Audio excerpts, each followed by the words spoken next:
2 months ago I uploaded a video called Super Mario World Randomizer, and as you would expect from the title of the video, I went over Super Mario World's Randomizer. I consider this to be more of a showcase video rather than a challenge, so I played on the default preset. It was too easy. At the end of the video, I said I was probably going to make a randomizer video on the hardest preset, so to generate a hardcore ROM, simply go to the website, put a normal ROM in, select the hardcore preset, and generate it. Let's take a look at the boxes that the hardcore preset ticks. Stages are randomized. Sub-levels are randomized. Exits are randomized, meaning what you think is the secret could actually be the normal exit, vice versa. Warps are randomized. Stage names are randomized. Doesn't have the difficulty, I know, but it's there. Enemies are randomized. Chaotically, whatever that means. Shuffled enemies, Yoshi color abilities are randomized, and so are the Koopa Kids and boss difficulty. Power-ups are randomized, and so are the no Yoshi entrances, level exits, color palettes, auto-scrollers. This can make things pretty challenging. Slipperiness is randomized. Water can be at the areas where there isn't normally water, which can be very bad. Saving is normal, and lastly, there's custom stage names, custom text boxes, and face. Also, Bowser's Castle chooses the gauntlet option with randomized doors. This is a big challenge, but I will get to that later. Enough talking, let's generate the ROM and begin. First stage was a ghost house. The first room was normal, but when I went to the second room, I was confused what I just got. It turns out custom power-ups are also in this, which is pretty cool. This one was a Hammer Bro power-up. I then got a cape shortly after, and lost it because the ghosts in this game are nearly unavoidable, and then beat the stage. Next stage was the one with the dolphins, I forget what it's called. No, the dolphins don't get affected by the hammers. I tried. This level made me lose all my powers because of the pufferfish. After this stage was another one I forget the name of. Pretty simple stuff in this one, just a lot of jumping around. I actually died here because you slide way too much in this game. Died again because Koopa bad. After this I decided to play it safe and make it through, but unfortunately I was Small Mario in the end. One of the castles was next, and this room with the gate wall thing was actually underwater for some reason, which was helpful if anything. The boss happened to be Iggy, which is easy, but I managed to go back to Small Mario because I'm really great at this game. Next was Lemmy Castle. Or just some random Forest of Illusion stage. I had a death here because of something stupid. I did some cool jumps here with the Koopas. A lot of things to avoid in the stage, but besides this, I got through it relatively quickly. Next was an underwater ghost house. This appeared to be the regular donut ghost house, but underwater. Next room just had a slippery floor, but not underwater. Since the exits were randomized, I need to take a guess on which exit was the secret one, and unfortunately, I got the wrong one.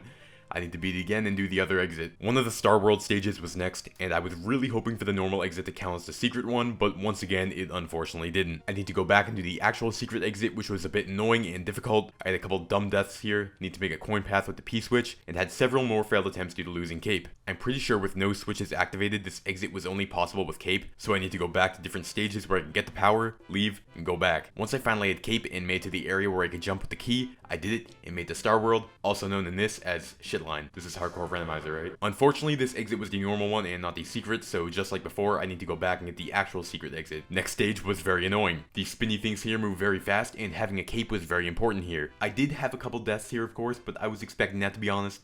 Alright, I didn't want to admit this, but I had a game over here, so yeah, I had to go through all those stages again. Once I was back with cape, I managed to get through, and I need to make a decision. Do I go to the secret exit or the normal exit? I decided to go with the normal exit, and luckily for me, it counted as the secret exit. If it wasn't a secret exit, I would have had to play the level another time. A Vanilla Dome stage is next, and because the turn blocks here were programmed very well, I managed to clip into the ground. Once again, I need to take a guess, so I decided to go with the secret exit, and luckily, I was right. Another Vanilla Dome stage was after this one. I decided to get the normal exit, and once again, I was right. My guesses are very unpredictable. After this, I went to the Star World warp and realized I wasted my time. Yeah, the warps are also randomized. I only need to get through the first Star World level to get through. I am not very smart. So here it is, the final Bowser stage. Simple enough, right?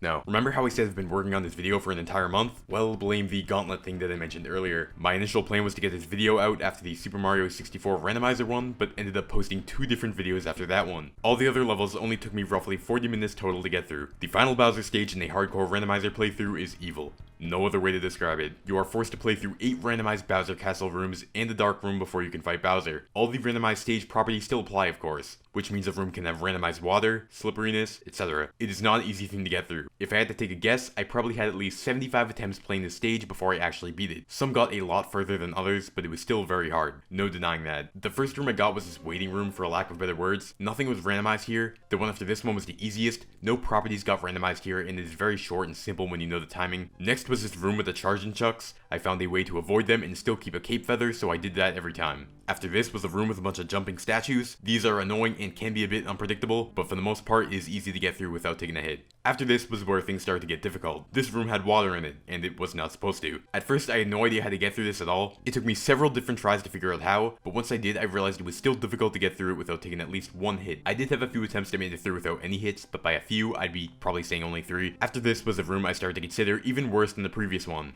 It had magic Koopas in it. I can't stress how annoying these enemies are. There's seemingly no way to predict where they're gonna spawn, and they can easily take your power away from you. The one after this was simple enough, just jumping over thwomps, but this last one was by far the worst. I asked people in the Super Mario World speedrunning Discord if it was even possible to get through this one with Small Mario, and I was told it was, but it would be very difficult to do so. I'm not so great at this game, so this basically required me to be at least Big Mario to make it past this room. There was not a single attempt where I made it past this fireball without taking a hit or dying, and I had lots of failed attempts in this room. The worst part is, it is the one right before the dark room. One of my attempts that I had around a week or two ago, I actually made it past this room, but I was playing it a bit too safe and yeah, I was pretty mad. A few days ago, as of when I'm writing this, I actually made it past that auto-scroller room and the dark room and made it to Bowser. It was a relieving feeling because now it was over. Yes, I consider this challenge to be over because the fight is the exact same and just as easy as usual. Doesn't help that Peach gives you the mushrooms either. There it is. Beat Hardcore Randomizer.